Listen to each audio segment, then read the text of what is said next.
Good morning. আজকে ভেবেছিলাম একটু বেশিক্ষণ ঘুমাবো, কিন্তু সকালবেলা ঘুম থেকে উঠে জাস্ট বসেছি আর এখানটায় কি জোর খ্যাচকা লেগে গেল।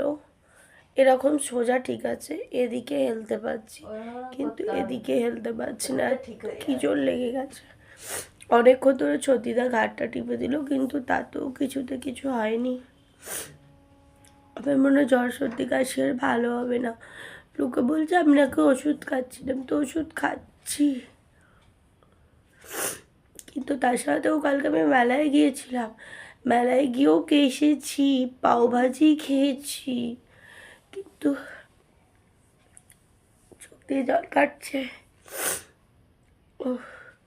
এনে কান কটকট করছে, যেন সকালবেলা উঠে বাইরেটায় গেছি ঠান্ডায়, আবার লাগছে না। আর ছতিদা শুয়ে আছে। আমি তো ভিডিও করছি। মা দিয়ে গেছে বাবা বাসক পাতার রস, সব থেকে বাজে খেতে, দেখলেই কেমন গা গিন গিন করে। বাবা গো, খাবো কি করে কি জানি। না চক্কর বুঝে খাও না, আগে আমিও খেতে পারতাম না। তুমি খাও না, আমাকে কেন বলছো খেতে? বাবা এত সকাল সকাল উঠে পড়েছে, ও 7:30 বেজে গেছে গো চৌদ্দিদা। দেখিনি।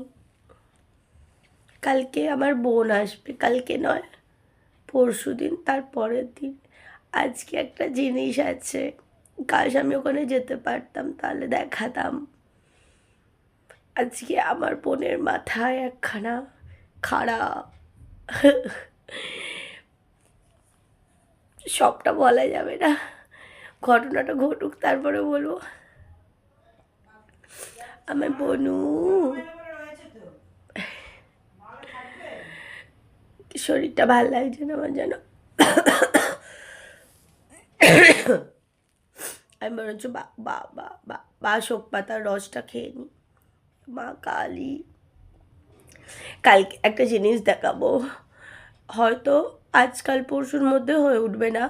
শনিবার দিনকে হনুমানজিকে নতুন জামা পরাবো, সেটা দেখাবো সবাইকে। আপাতত আবার লেগে গেল, আপাতত এখানেই থাক, বাই, টাটা।